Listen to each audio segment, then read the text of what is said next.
Question है the ends of a resistance are connected to 19 cells, each of internal resistance 0.1 ohm in series. The current is found to be 2 ampere. When the number of cells is reduced to 15 and an additional resistance 9.5 ohm is connected in series to the given resistance, the current reduced to half.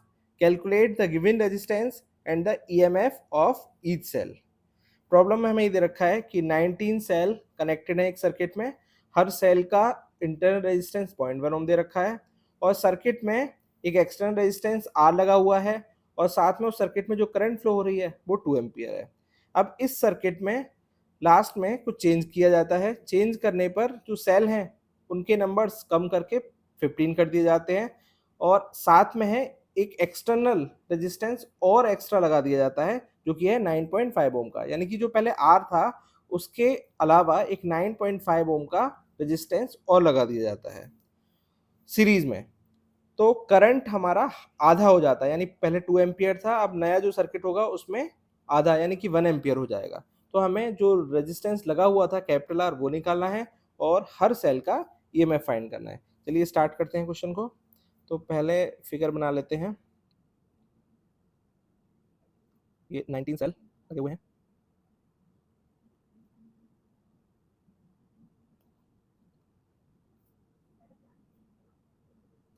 साथ में एक external resistance R connected है, current इसमें 2 ampere flow हो रही है और external resistance की वैल्यू है कैपिटल आर, ये वैल्यू आपको फाइंड करनी है। ईएमएफ आप मान लीजिए हर सेल का इक्वल होगा ई मान लीजिए।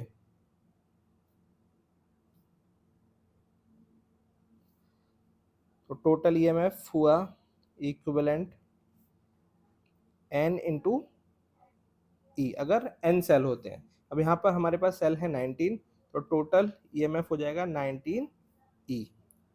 से आप इक्वेशन 1 मार्क कर लीजिए और साथ में इनका जो इंटरनल रेजिस्टेंस है वो है एक सेल का 0.1 ओम, तो 19 का होगा 19 इंटू 0.1 इक्वल्स टू 1.9 ओम। ये 2 मार्क कर लीजिए इक्वेशन। अब टोटल करंट का फॉर्मूला होता है I equals to E equivalent upon R equivalent plus capital R. तो आई दे रखा है आपका 2 इक्वल्स टू ई इक्विवेलेंट लगा दिया आपने 19 ई अपॉन आर इक्विवेलेंट है 1.9 प्लस कैपिटल आर। इसे आप इक्वेशन कन्वर्ट कर लीजिए 3.8 प्लस 2r इक्वल्स टू 19 ई। ये आपकी थर्ड इक्वेशन बन गई। अब सर्किट में कुछ चेंज किया जाता है, क्या चेंज किया जाता है देख लीजिए। सर्किट में नंबर ऑफ सेल्स घटा करके 15 कर दिए जाते हैं। ये नंबर ऑफ सेल 15 कर दिए गए हैं। एक एक्सटर्नल रेजिस्टेंस कैपिटल आर पहले से था और साथ में एक 9.5 ओम का और लगा दिया गया है। ये लगा दिया हमने 9.5 ओम का एक एक्सटर्नल रेजिस्टेंस। करंट की वैल्यू हाफ हो जाती है यानी कि 1 एम्पियर हो जाती है। इंटरनल रेजिस्टेंस पर कोई फर्क नहीं पड़ेगा सेल का, वही है, बस नंबर्स अब की बार 15 है। कैलकुलेट कर लेते हैं इसे। अब ई इक्विवेलेंट निकाल लेते हैं।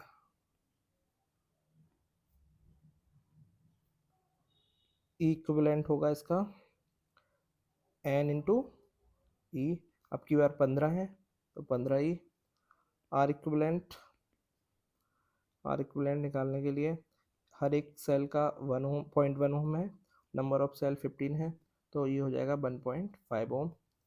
अब करंट आपको दे रखा है 1 एम्पियर, फॉर्मूला लगा लीजिए I equals to E equivalent upon R plus R equivalent और साथ में ही एक एक्सटर्नल रेजिस्टेंस और दे रखा है जो कि है 9.5 ओम, वो भी इसमें ऐड हो जाएगा क्योंकि करंट होता है total EMF upon total resistance. Value put कर दीजिए 1, इक्विवेलेंट की जगह आ गया 15 ई, कैपिटल आर की जगह कैपिटल आर, आर इक्विवेलेंट की जगह 1.5 और प्लस 9.5, ये हो गया 15 ई upon R plus 11,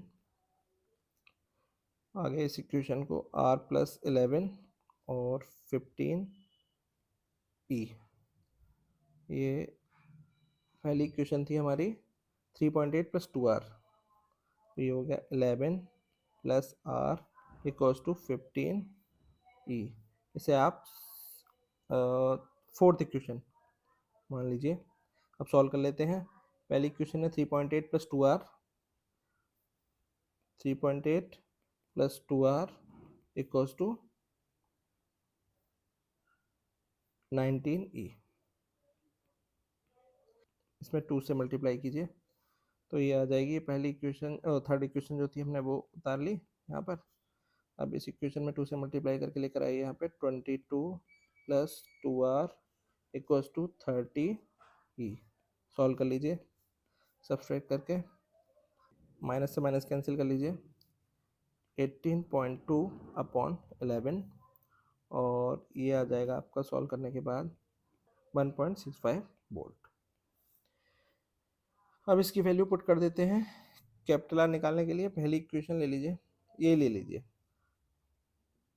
capital R plus 11 equals to 15 E. तो आर निकालना है आपको 15, ई की जगह 1.65 माइनस 11, ये आ गया 13.75 ओम। तो एक्सटर्नल रेजिस्टेंस की जो वैल्यू है वो आ रही है 13.75 ओम। ईएमएफ आ रहा है आपका 1.65 वोल्ट।